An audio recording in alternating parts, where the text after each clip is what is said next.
Welcome to Secrets for an Inspirational Life with Mimi Novic, the place where every heart tells its story. Whether it's inspiration, courage or hope you need, you've come to the right place. Sit back and enjoy the journey with us. Subscribe below to be sure you don't miss future episodes.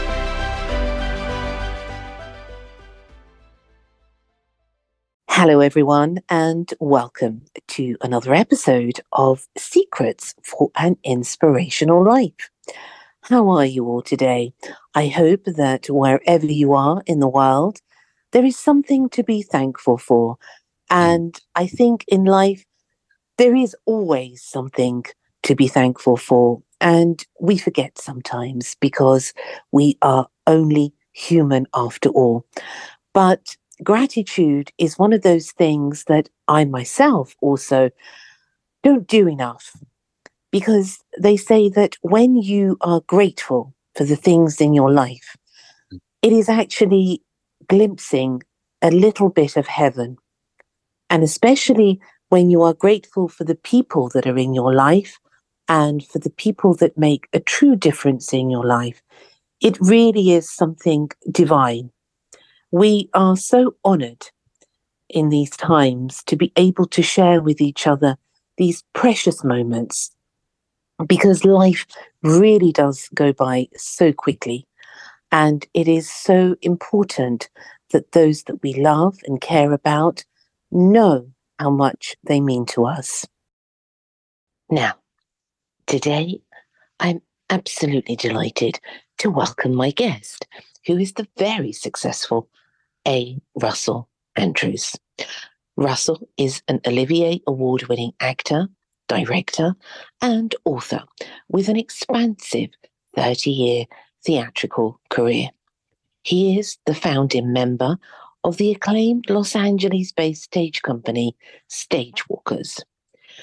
Recognized for his contributions to the stage, he has received numerous awards. In addition to his theatrical success, he has made a notable impact in commercial and TV acting, appearing in hit series such as Insecure, Better Call Saul, Grey's Anatomy, Harry's Law, CSI Miami, Boston Legal, to name but a few. Additionally, he was chosen by Oscar-nominated director Dianne Houston for the roles of Attorney Davis in Lifetime Network's Michael Jackson Searching for Neverland and Reverend Clinton Hines in TVOne's critically acclaimed Runaway Island, which earned him Emmy consideration for Outstanding Lead Actor in a Limited Series or Movie. Other co-starring roles were in Arun K. Veer's multi-award-winning indie film Reset, The In-Laws with Michael Douglas and Albert Brooks, and The Punisher with John Travolta and Tom Jane.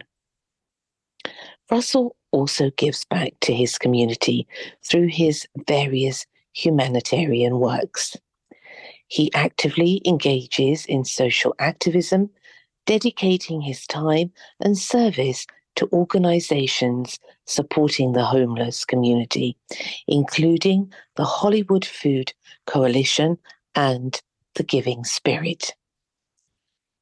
Russell recently marked his debut as a novelist with the release of his book, Shoes. And today, he shares his wonderful life journey. Welcome, dear Russell. Thank you so much. I don't know if I can better that intro. I'm done. That was wonderful. Thank you so much. Was it good enough for you, dear Russell? Listen, we all speak of ourselves as much as we get an opportunity to, but it's funny to hear someone else say the things we think and or we'd like to say. Sometimes vanity, if not insecurity, keeps us from saying too much. But that was simple. It was concise. And it's very humbling. So, thank you. I'm glad to be here. And thank you thank you so much for joining me today. It's really an absolute pleasure to have you. And tell everybody, where are you? I'm in Los Angeles at the time. I've been here over 20 years, nearly 25, but I've lived all over New York and DC and Houston. Texas is my home. My birthplace is Texas, and off and on in London over a number of years, chasing work, as it were. But yeah, based right now in Los Angeles. Oh, how wonderful. I actually was telling some friends of mine that I've got you coming on today, and because obviously it's the evening where I am, and they were rather excited. They said, "Oh, you have this actor coming from Los Angeles. Oh, that's so exciting." That is so nice. Yeah, thank you. Yeah. So really, truly, it's an absolute pleasure. Now, Russell, you have done many acclaimed things, and you have had a very successful career. And you've done many things in life, I know. But let's go back to the beginning of all of this story. How did all of this begin? Where did it all begin?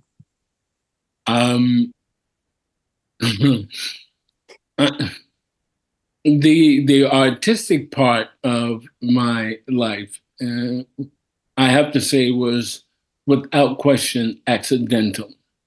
I was working at a prison in Texas. It was a maximum security. It was called is called the Darrington Unit, just outside of Houston. Ironically, my birthplace is Huntsville, Texas, which is the central unit for the state prison system. I don't want to dwell on prison too long, but it has an interesting place in my life, as we weren't far from the actual Walls unit, the primary unit in the state. I mean, I walked past it every morning going to church or to the grocery store, or whatever. And I say all that to say, in Huntsville, there were two methods by which you were employed. It was either Sam Houston State University, which is the college university in the town, or Texas Department of Corrections. Having said that, I played ball in high school and college and had a very pretty good career. But, injuries visited, and so I had to live life for real. And at that time, in the mid-'80s, I was, they were, they were hiring. My study in school was sociology. And I thought what I would do is to try to make an impact in some way. But primarily, I needed a job. So I started there, worked for a while, and, things were what they were. I was single, apartment, the car, the whole nine, kind of unfulfilled, but had no idea the direction my life would take. Until a friend, a very good friend of mine, asked me to take him, give him a ride to an audition at a what would be then a community theater, the Ensemble Theater in Houston. And as I was there sitting and waiting, the artistic director asked me if I would read for a role. And I did. I read for the role. My friend was there to read. He got another one. And 30 some odd years later, I have a career. I was very green, but never been without courage. I had to go back and study. So I went back into school at Texas Southern University and studied and did some other work, some touring shows, and just kind of being committed, if you will, to learning and growing. So much of the time I was kind of thrown into the deep end of the pool and had to swim my way back. But I loved it, and I grew, and it changed my life. Subsequently, that's how I began my life in theater. And then I met August Wilson, and that changed everything, everything. And from that, that became my calling card nationally, internationally, and around the country, New York, UK, whatever. I grew, and I say it humbly. I grew and grew because I was very green. And even now, we can all better our best. And I always feel like the next job is something to get better at or to learn more. And subsequently, that's how I got here. One job led to another, led to another. We think we can do everything, right? Every job, every script or piece of work we think we can do. But I think survival in this business is part of the business. And I've been able to do that. And I'm very proud about what I've done. I hope there's more ahead of me. Having said that, I can look back on some of the friendships, some of the joys and pains, the travel. For that matter, speaking with you, it is all the result of being resilient and having respect for what I do and knowing it is a journey.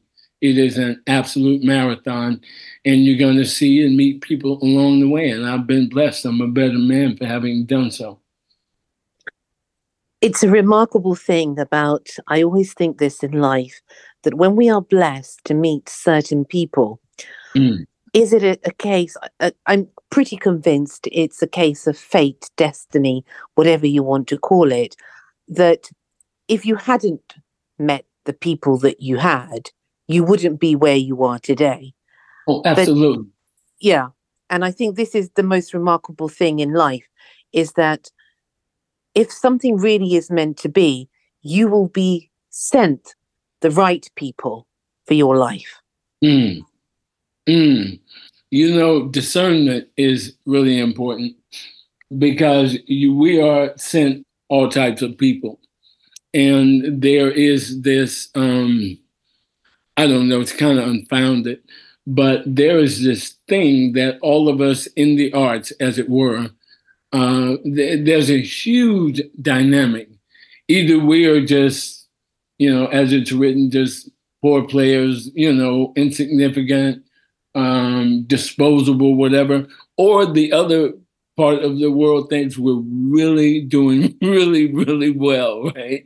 And it's really odd because when it's good, it's really, really good. But oh my God, Miss, when it is bad, it is down, right? Having said that, in between those two polar opposites, we meet people. And I've said this before, and I say it with pride and also as a learning tool that I've used for years, that I was told by my mentor, that we walk amongst the very thing and people that we study. They are our existence. They are who we are. That with that adage, you are what you eat. You are, by association, the people that you hang out with and spend time with. And at some point, I don't know what age or whatever, at some point the light came on. And at some point I grew up. At some point maturity visited, and stayed. And I was able to realize I am searching for something. I have no idea what it was, but I had to stop. I had to be still, again, per text of scripture. I had to be still and understand I am a contributor to my life. I am a contributor to the planet. And what I see, what I speak, what I do is what's coming back to me. I know things are out there. I know they are terrible. I know there's negativity. I know that racial stuff is cyclical, as is history. I get that. And it's not far from my thinking. But I choose to be a part of something. I have kids with they're adults now, 20 and 24. But I have children, and I chose not to live my life in negativity because that's what I'm feeding them. And so, yes, the people I've met, I am a product of all of them, whether I like it or not, whether I like them or not. But it's on me to make the choice whether I want to grow or want to dwell in some of those moments that have not been very positive or in my favor. You know, why not me? Right? Why not me at both ends? Why not me surviving whatever happened? Why not me learning from the problems that I have caused? I have not walked through this life as a pristine figure, but I'd like to say that I've learned, and I'd like to honor the memory of my family members and the people who saw value and worth in me and took time to give me direction. So, yeah, that everyone I meet, homeless or otherwise, to me mean something. They mean something. It's a beautiful thing what you say, Russell. And I really felt that because we are actually, although we are all individual beings and we're all individual people and hearts and souls, yet we are somehow intertwined with each other on a far deeper level. And what I loved about what you said is, you know, you are everyone who you meet. And whether that means whether you like them, whether you didn't like them, but they're actually there. Every single person, even you and I now, and everyone out there listening, and every single person, no one is insignificant. This is the most important thing, I think. Boy, that's its own book, its own movie. Everyone has value. I saw a young man a few days ago. I was driving, and he was in the middle of at the base, if you will, of Beverly Hills, and he was in the middle of the street, and he had on an old and, for lack of a better term, tattered suit. He was barefoot. He was dirty. I mean, his aesthetic appearance was clear. And he was pretending to tie a tie in the middle of the intersection. And the first thing I thought was, my God, is she looking for him? Is anyone looking for him? Does anybody care? And our homeless situation in LA is just horrendous. I don't know if it's like this anywhere else in the world. But I saw him, and most times you do what you've been taught. I was raised in the Methodist church, and I've grown, I've learned as an adult. I've become quote unquote worldly, so I have questions, but my questions are seeking answers to kind of move the needle forward. So when I see guys like him and others, I often wonder, you know, but for the grace, right? Yes. We all, especially in my business, especially in this town where there are such extremes of extreme wealth and extreme, I say poverty. There are places around the world that would, that would make our worst days seem, you know, wonderful.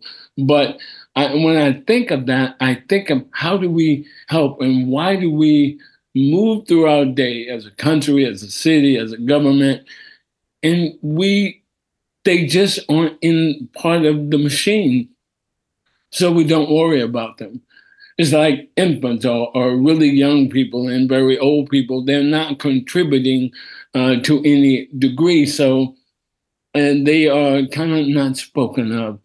And I just said, I went off on that, forgive me, but I say all that to say everybody has value.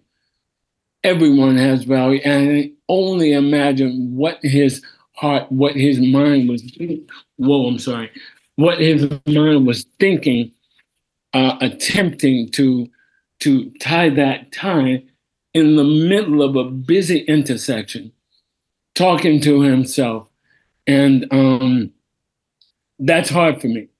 I'm a very emotional guy, and that's hard for me just to not care about him and others. And so, yeah, as a response, very long response to your statement, we all have value. I see it, and given the opportunity, I think we can do things.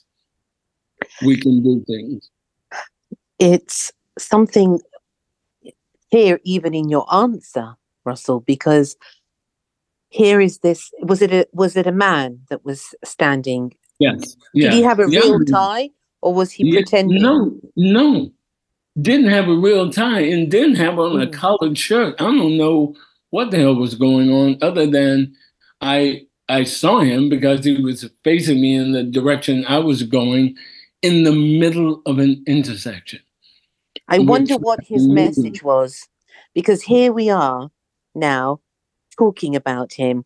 You're telling me thousands of miles away, people are going to be listening about him, and everyone will have a different message about that man. Wow. You're because right. I will now think, why was he doing that?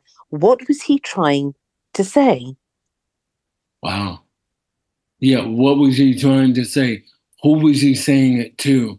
And well, clearly to you as well. Oh, yeah, because again, he was facing me. I literally had to go around him, as did everyone else, to get. It was at San Vicente in Wilshire, which is a very, anyone who knows Los Angeles, it's a very busy intersection, and it makes you wonder, who was he 6 months ago? Yeah. Right? What is it about that tie? Because that's a very prominent and fluent area as well. But what was it about the imaginary tie that meant something? Did it mean success? Did it mean relevance? Was it? I don't know. I can't speak to his psyche or his emotions, but all I saw was a human. And I again, working in the prison, there were 1,701 inmates every single day, all men. Primarily Black and Latino, of course, but they were scattered with some of everyone. But the big thing I learned after I was there is what a loss of manpower, what a loss of humanity, of leaders, of teachers, of fathers, of coaches, potential doctors, lawyers. Again, one mistake,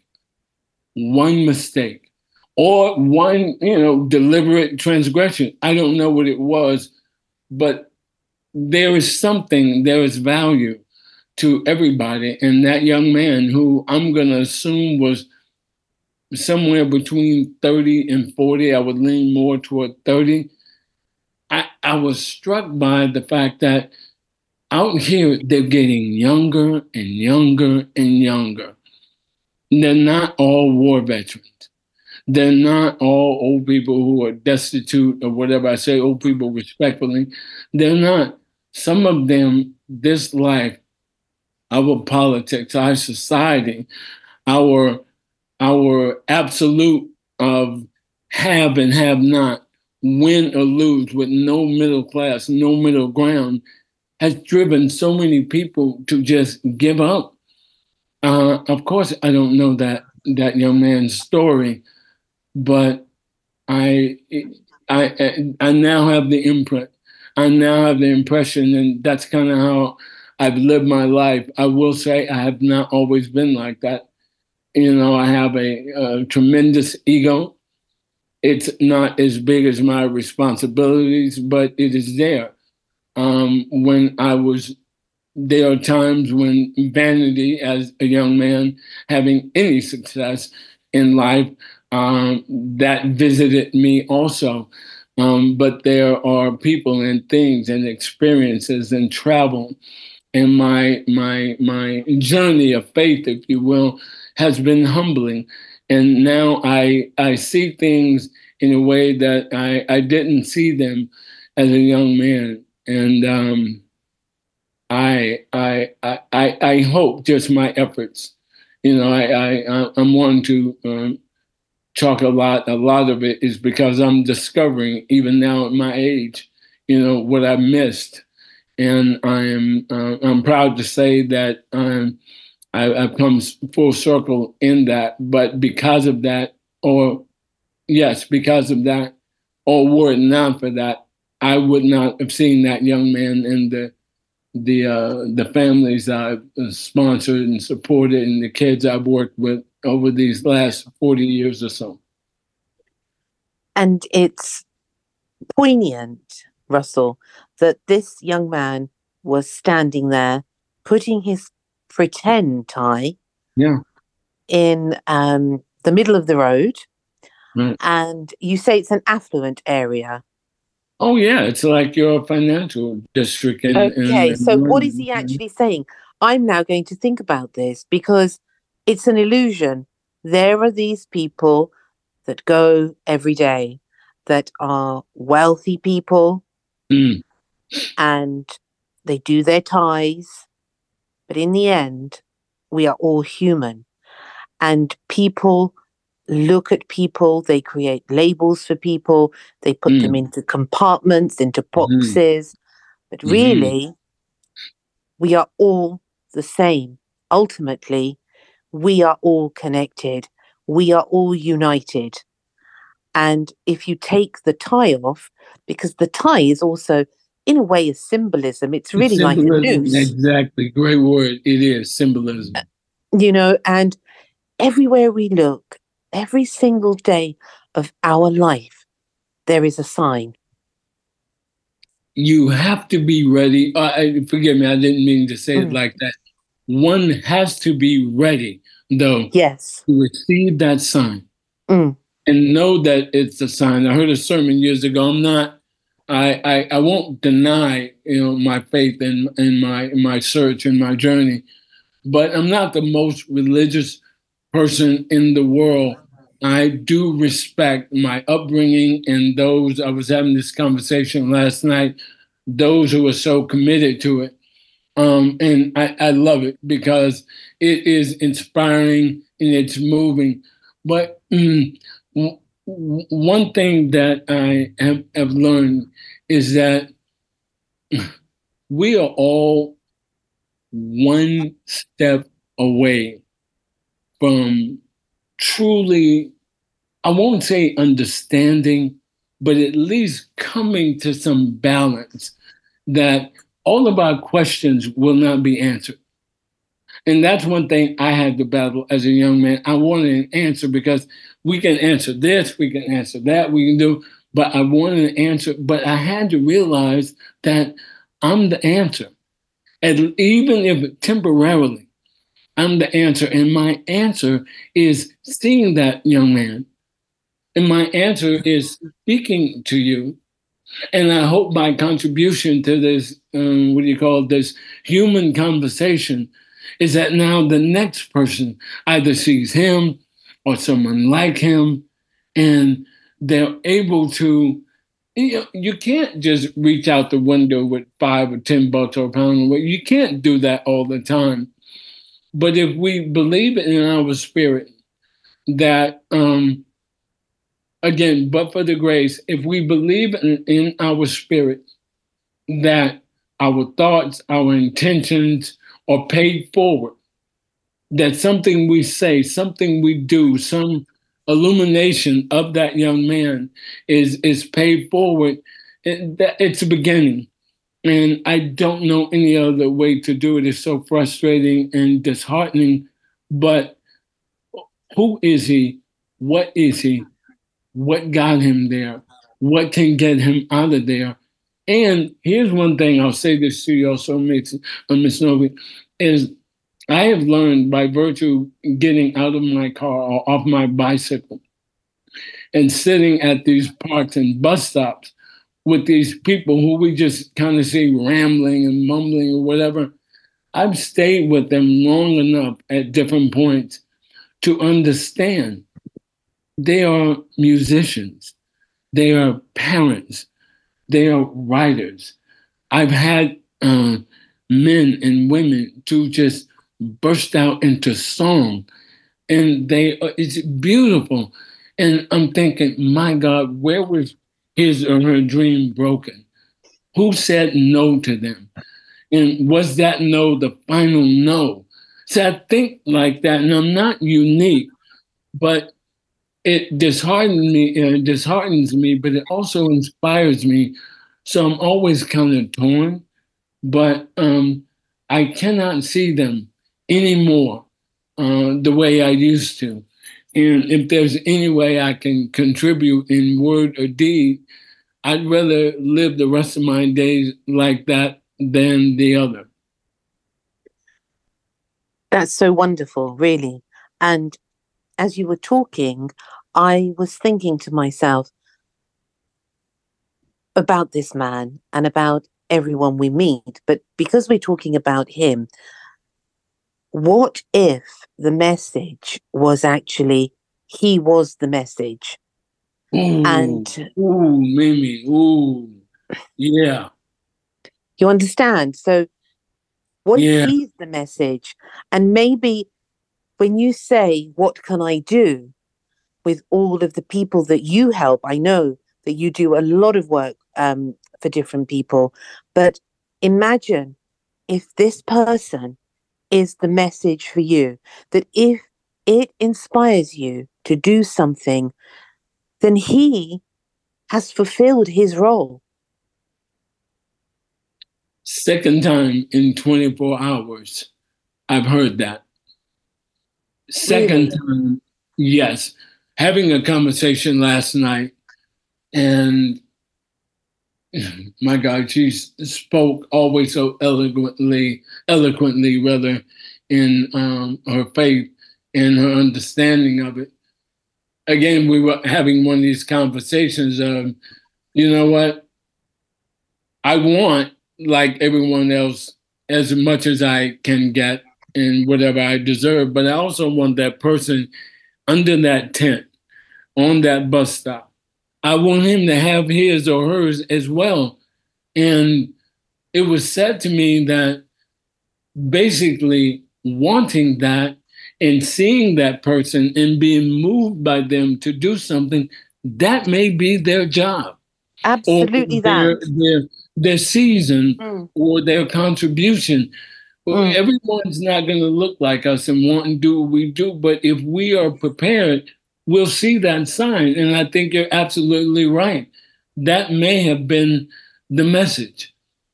And I think that it is, given what you're saying to me, given the conversation last night, and again, this journey that I'm on, not for perfection, but for balance.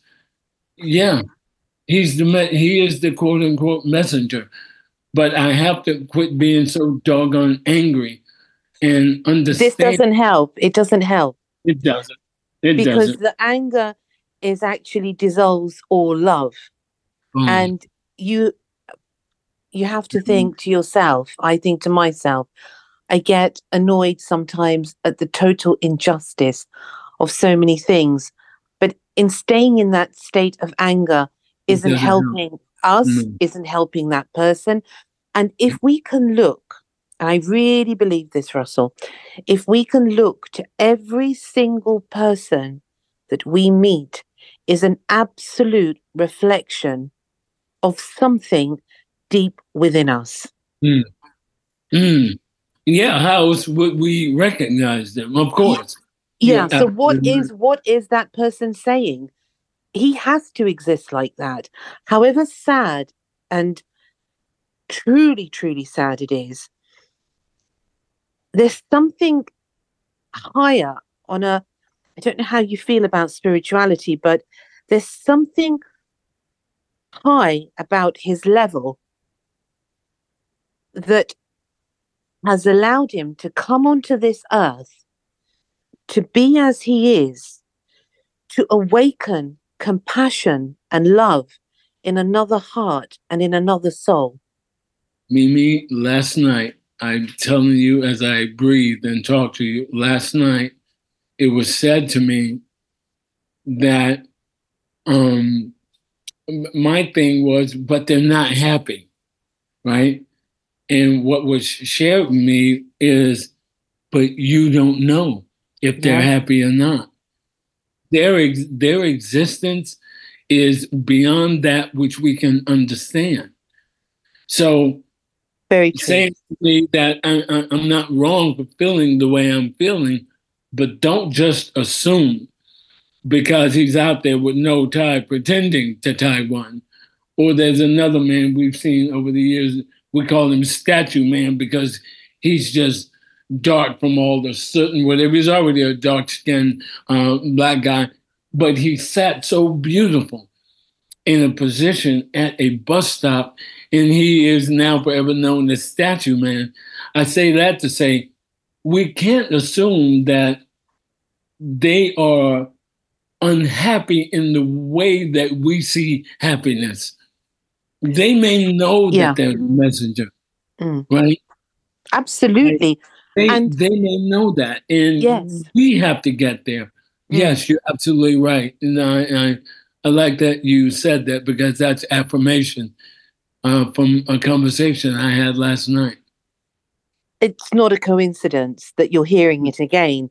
And what I was thinking actually also now, and what inspiration was coming to me is, how do you know that maybe he was actually, it's incredible, really, it's an incredible story, because how do we know that he wasn't reminding you to stay free and not to tie this noose of a tie around your neck, not to be pulled by the material aspects or things that we are all pulled towards at times because we are also physical beings, but actually telling you to be free. Mimi, what you just said, forgive me for saying Mimi, Miss Novic. No, Mimi, it's fine. Please don't call me by my first name. What you said is so valid and so real and so needed. It's almost unfair because for every time I think that there's an obstacle, there is a sign. I heard a gentleman deliver a sermon for a friend passed some years ago. He's a very prominent figure. But Andrew Young was the minister, and he said, some people see the cross as an obstacle. Some see the cross as a sign. But whatever it is the power of the Spirit that allows us to act upon what we see. And what you just said about him knowing, what if he did know? And of course, in that intersection, hundreds of cars every 10, 15 minutes, hour, whatever. But if one person, and I want to be, for this conversation, that one person, if one person now takes that moment and shares it, I may never see him again, but I will, quote unquote, see him and others again. And I will share that story. And then I'll realize that, yes, he was the message. He was the sign. And he absolutely was there for a reason. And it's always been bigger than me. But I am humbled daily, but in particular at this moment by, and I say this with all due respect and everything given and acknowledgement, when I say less than 24 hours, I was having this very conversation. And even though I was not combative, I always had, but what about, but what about, but what about? And here it is, the other halfway around the world, and the podcast that the origins of it was a story about another young man that I met. And here it is, the substance of our conversation is unlimited. And it's not just a singular thing to that one man in the middle of an intersection, that there are people around the world who care, that there are people around the world who see and notice. And sometimes because we're out here trying to have and have and have, we forget what we have. Yes. We literally forget what we have. Happiness, I've learned, is wanting what you have. You can always have more. You can always have less. But if that which is in your hand, if that's of value to you, you see that guy in that intersection. You see that woman. You see those children. You see things around the world that we look at and say, oh, that's horrible, and change the channel. It means something. We don't have to dwell there, but that we care. We have to assume that that energy and that spirit is out there. That's all I have. That's all I have to give. But I think I can lay my head down at night knowing I've done that and shared that with my children. And that's my part. That's my contribution. An intersection, is that a crossroads? Yes, it's a huge one. Listen, it takes you from what we call mid-city, going north into Beverly Hills. At that intersection, you go east and west. And he was there in the middle of that. Right in the middle of it. In the middle of it. So what is he saying? To me, he's saying his message. Oh, I know where it's going. I'm listening. Go ahead. Right. Okay. So hear me out, Russell. Listen. So what I'm hearing through you, because you are also the messenger here, you are part of the message. You are the voice of the messenger. So, for example, we are all standing at every moment of our life at a crossroads. Absolutely. At the end of the day, I knew it. Oh my God, that's wonderful. That's wonderful. And that is what we should keep in our mind, in our heart, in our soul, that at any one given moment, we can change our life. We can change someone else's life, that we have the power. We just have to believe. I was prepared to, I thought, boy, what they say, you want to make God laugh, tell him your plans. Yes. I thought I was prepared to talk and, be spontaneous. I was not prepared for this, but one thing about truth, you don't have to search for it. It always is, and it's constant. And the truth is, as much as I'd like to challenge and show to me your existence by virtue of last night's conversation, by virtue of where we are, which is not at all the way I thought this was going. But I am blessed. And my best friend, Stephen Henderson, said to me, the only person that can stop you from getting your blessings is you. Yes. Now, they may not be the way you want them, but you have to know what they are. And I laugh at the simplicity when people say, hey, man, what's up? I say, hey, I woke up. How about that? I say that in jest, but I also say it because I feel like there's an opportunity. I don't know what it is. I'd be lying if I did. I'd be lying if I thought that opportunity was always going to fall in my favor. I don't think that.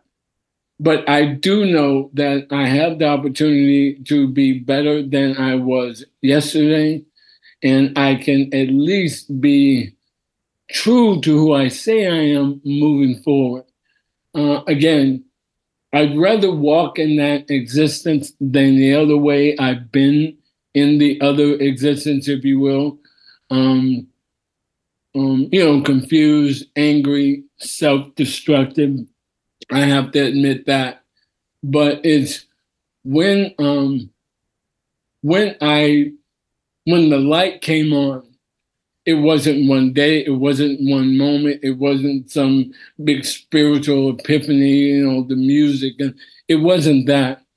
It was realizing that I have a place, I have a purpose, and my contribution, my offering to the world are my children.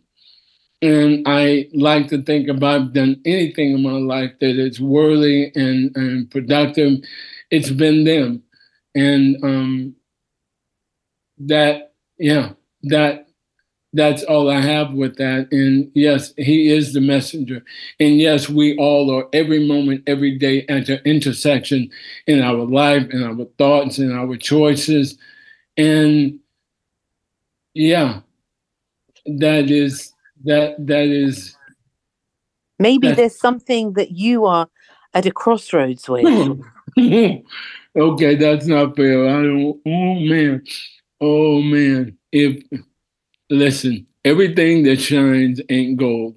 Okay, so I am truly at that point, and I am to a degree. Sometimes I feel beaten. I feel like I'm losing, but wins and losses are all relative. My mom said to me years ago that one of the first times she saw me perform on stage, it was a very big production, and she was backstage, and she said to me, she always called me baby. Again, I said earlier, I'm the youngest boy of all the cousins in that world. And she said, baby, I love watching you perform, and you seem so happy. But just keep in mind that your life may not be performing. Your life may be what you do for others with your performance, with what you gain from your performances. So keep that in mind, enjoy it, love it, and grow in it. But no, there may be something else that comes from this. I've obviously never forgotten that. And I was kind of hurt, Mimi, when she said that. And I was thinking, again, in my young vanity, Mom, I just gave a hell of a performance, standing ovations. And she knew that.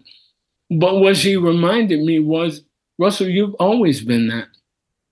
With your athletics and all the other things you've accomplished, you've always been that. So now figure out, and she said this, but it's not verbatim. Now figure out how to take those blessings and share them. And as I've gotten older, I realize I am.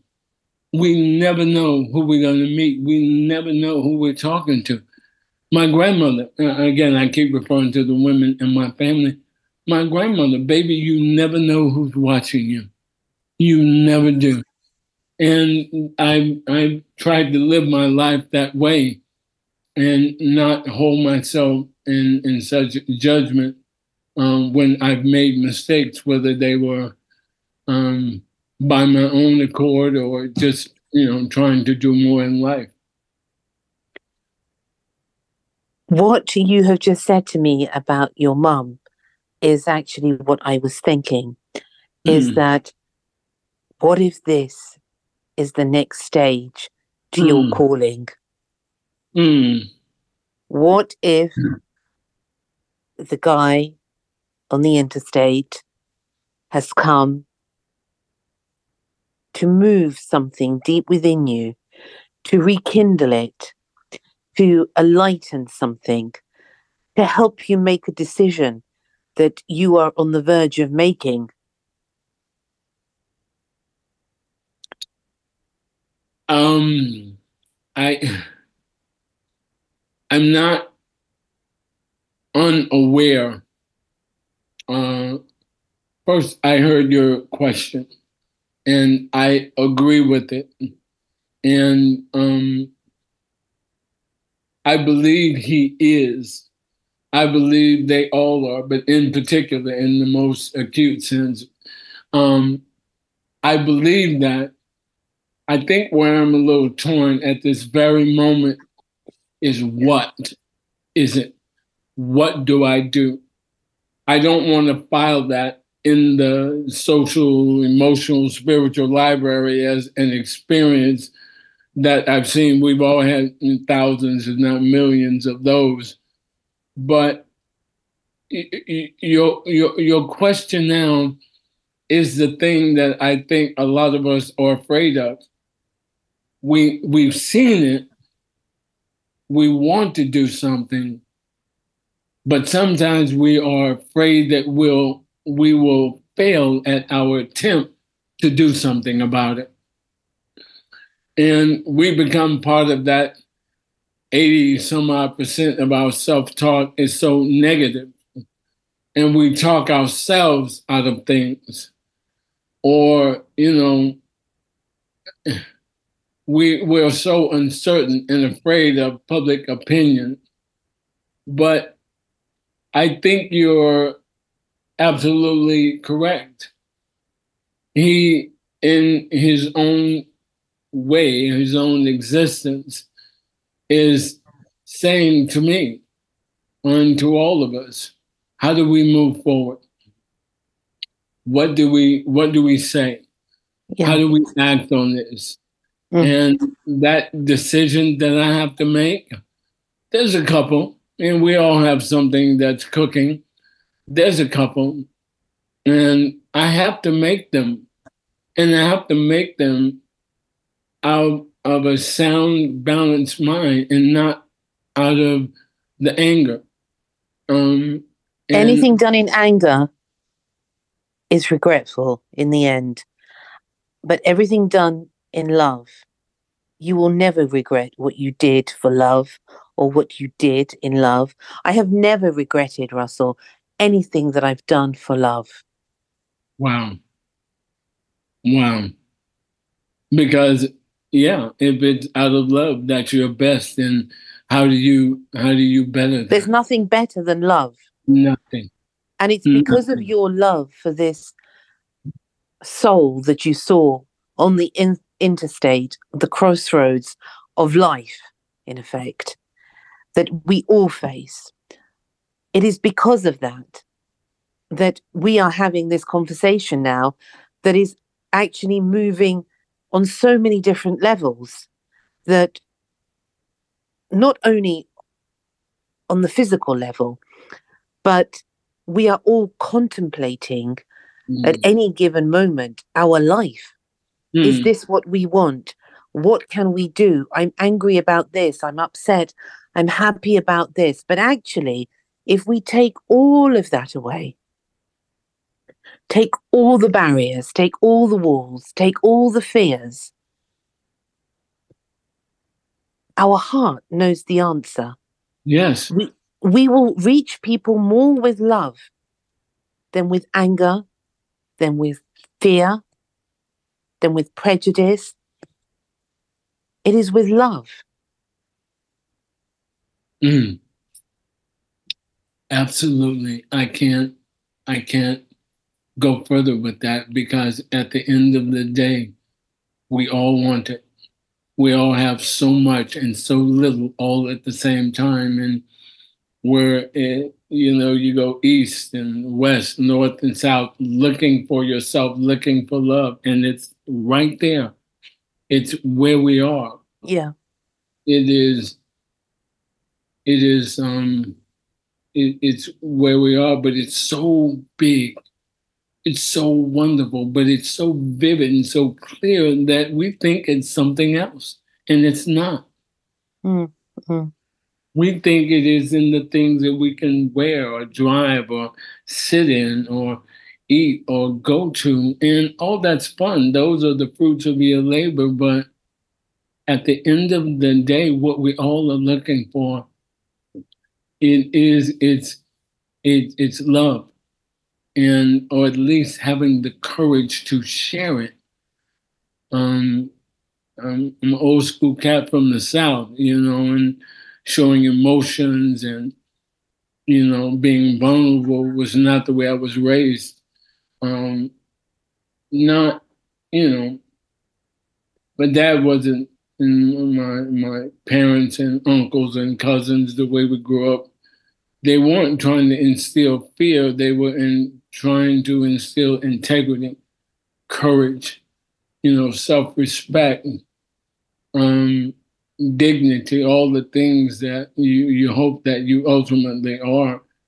But it was done as a reactionary thing to the times, what was going on in the South at the time.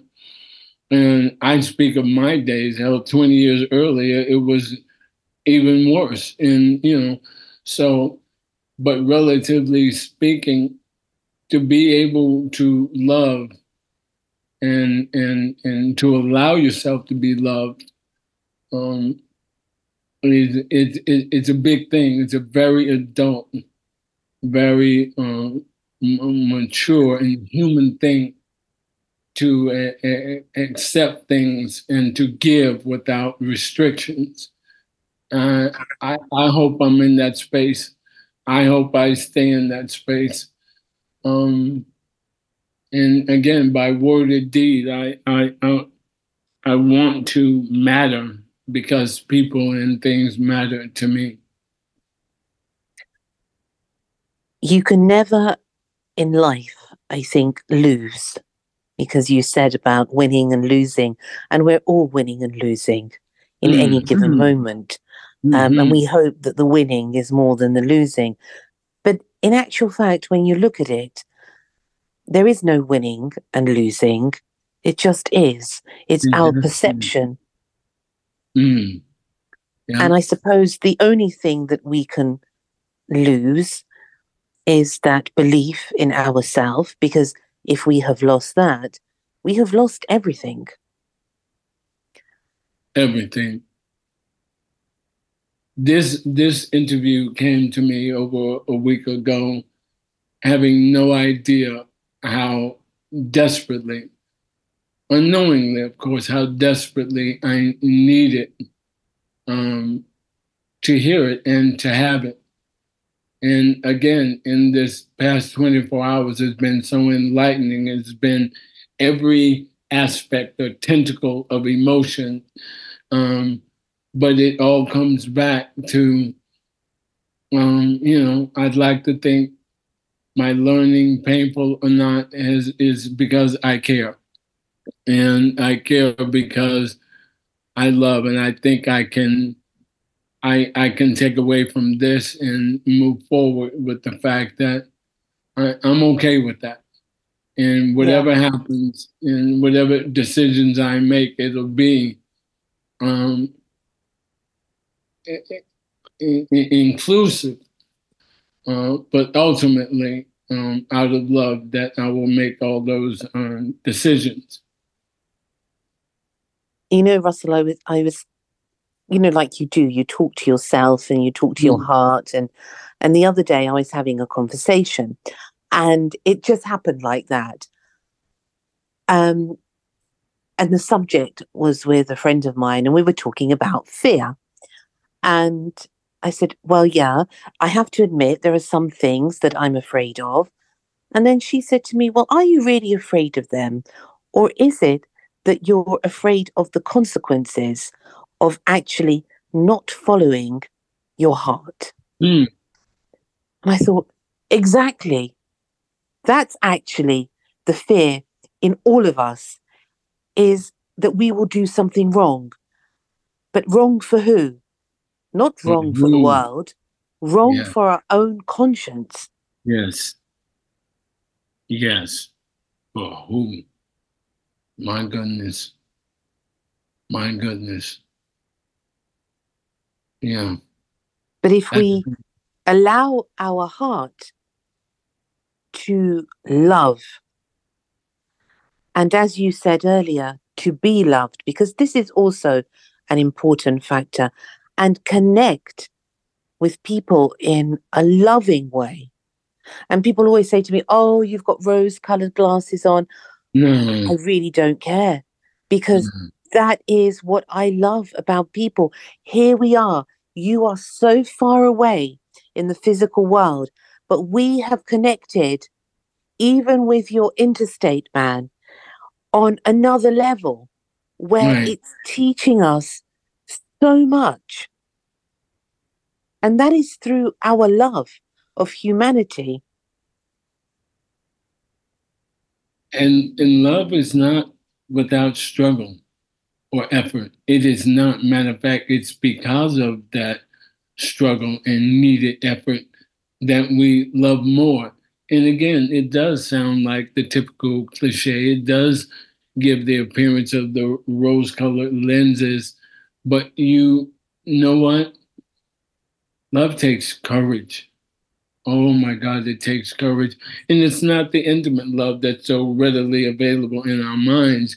It is, again, that that that person has a purpose, and that we want for others the same thing we want for ourselves. Mm.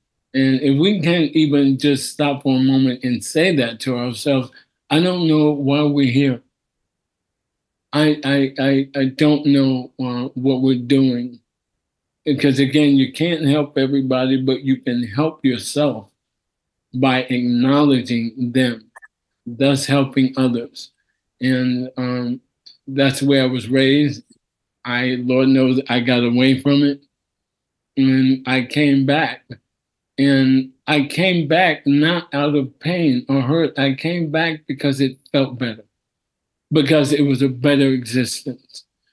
And I realized some of those things that I thought was the end of the world. I look back, they were end of that world. They were the end of that Yes. moment, right?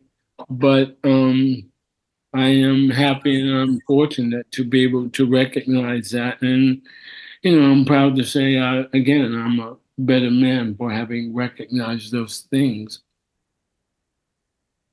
I think you're very blessed, Mm, Russell, and you are very fortunate that you have this perception, and this deeper perception that takes also a huge amount of courage, because we all want to somehow avoid some truths.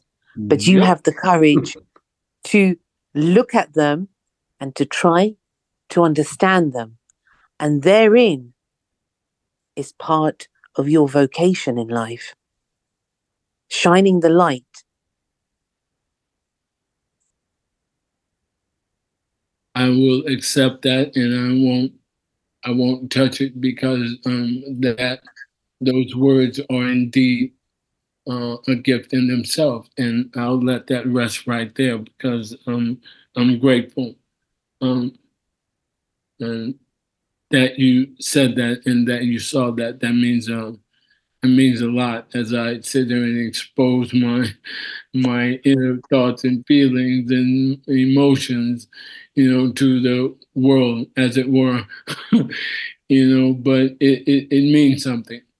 And again, I can take that to my pillow at night. That means something, and I thank you for that. Thank you, Russell. Thank you, because what you have shared tonight has been incredibly beautiful, incredibly deep, and it's something I never know where a talk is going to go, on a podcast, in the street, wherever. I never know. And it is that funny thing of we plan and God loves, absolutely. And Yeah. this is the wonderful thing about being human, is that we meet each other at the place that we are in that moment in time. Wow. That's the intersection. Yes. Yes. That's the intersection. Wow. Wow. Who knew? I love it. Absolutely. Who knew? Who knew? And I don't want to, we, as you said, we could write a whole book about this, but I know that I want to quickly, before we end, go on to your book and tell us Yeah. a little bit about your book. Yeah, I know we spent a lot of time growing. Shoes is a a book about 11-year-old Black boy in Houston that I actually met yet never spoke to. It was a Salvation Army, Salvation Army, which is a resale shop or situation here in the country. And I always go, I like old hats and, and jackets and whatever, kind of secondhand things. I've said before, it's not foreign to my upbringing. Our life was okay, but there are moments, and very vivid and clear moments, that was part of our daily walk. And I just happened to be in one when I saw this family come in, and two younger children, I guess 5, 6 or whatever, a mom who was clearly a domestic, and the young boy whose name is Junior in the book. And the reason he's Junior is that's all I heard his mom and the kids called him. I don't know his name. I don't know the mother's name. The kids said Mama, which is very Southern, but very familiar in our culture. And those are the only names that I knew. And I watched them kind of navigate being in the store, in this quote unquote, this young man child, being who he was to his younger siblings who had the utmost respect for him, and the respect that the mom gave him in the room to, hey, watch the kids while I'm doing and shopping or whatever. And keep in mind, Mimi, they're shopping in a resale, hand-me-down situation, but to them, they didn't see it like that. It was your Harrods, it was our Macy's, it was them, but they were there for a particular day. The mom was getting married the following day, and they were shopping, and I'm eavesdropping, I'm a voyeur, I'm listening to these stories, and I feel kind of odd walking around this Salvation Army trying to hear this story, but I was so engaged, I was so enraptured, I had to know. And when I heard the young boy tell an old man at the shoe rack why he was so interested in these old, what we call Chucks, Converse, canvas sneakers, is because he's never owned a pair. Because he wears corrective boots because of a fire. And the fire, his father was killed and his legs were burned. And again, I'm hearing all of this and I'm wondering, oh my God, I obviously am here today to hear this story. And it was 38 years ago. I met that family 38 years ago, but I've never forgotten them. Imagine that. That's incredible. What a mark on your and being. I felt like I don't want to write this for any monetary gain. I just didn't want to forget the boy who, when I saw walk in the store with his family, I saw myself. And I said, oh my goodness. And I had to know. Right now, Junior, as it were, would be in his 40s. This was 38 years ago. We never spoke. I never saw him again when they left. But again, in the book, and I'd like to, if you don't mind, I'll send you a digital copy so you can read if you have the time. Yes, please. Absolutely. And is the book just about him? No, it's about the fact. What happened that moment in the store was alone, that moment. But to write the book, how do I make a book of this? So I had to figure out, how do I get them to the store? I worked backwards and added elements of my life, all fact-based. I took moments and made a day of the book, right? But with segments of my life. My mom was a domestic. She and my grandmother worked for the same family until that family sent my mom, or helped my mom rather, go to nursing school, which did something, of course, for our life. So that's in there. some of the POV of Junior in his neighborhood, the village of people, and why he's called Shoes.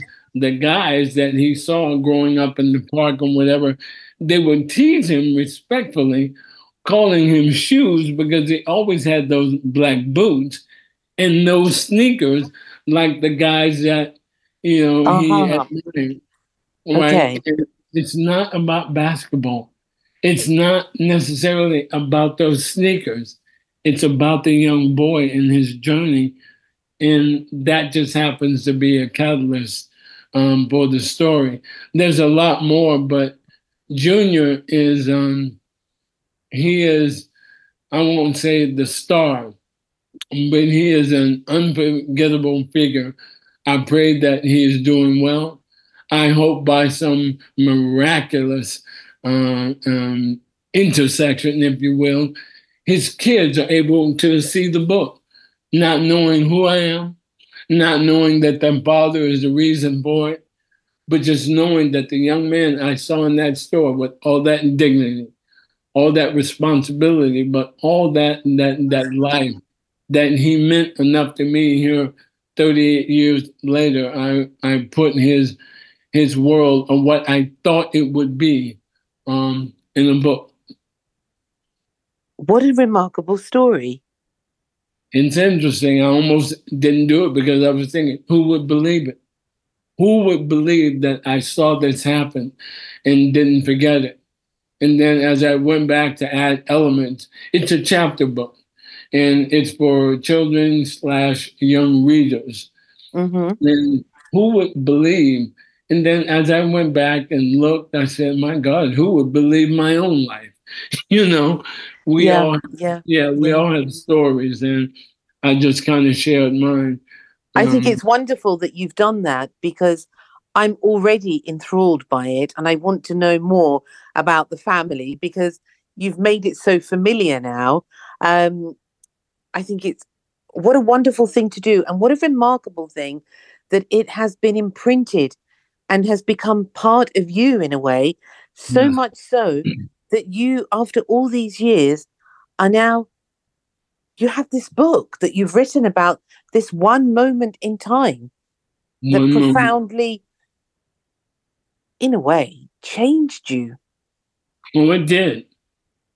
It did. It did. And again, I'm better for the experience. And, of course, I have all the dreams and hopes and aspirations, but what Junior has already given me is far more than I thought I'd ever get from that moment. Beautiful. And where is the book available, Russell? We can start with, it's online, Amazon.com, bookshop.com, okay, BarnesandNoble.com. But let's do this. The website, if you will, my website is A.RussellAndrews.com. And it will open and you will see Shoes. To go directly to it would be ARussellAndrews.com/shoes. It shows you outlets. It gives you a bio and detail, a little video and what I've done in terms of the marketing. But there you will find the ability to purchase the book. And for anyone also who's interested in your wonderful career that you have, which we haven't, you've got to come back again so that we can talk about that. Listen, I would do it immediately. Thank you for the invite. Yes, I will. Oh, it's a pleasure. They can come to your website, can't they, and have a look, or even just tap your name into Google. Yes, it's there. Okay. What can I say? It is one of those profound moments, Russell, where I'm smiling, I'm thoughtful, and I'm truly blessed and grateful that you have joined me here today and shared a moment of such precious, precious memories and precious moments of your life with me. Thank you so much. I'm honored, and I think I've learned. Sometimes we need to get it out of us to really learn, and I've learned even more about myself and you, and what your contribution is. I can only imagine what people have to say about your offering, your production, and what have you.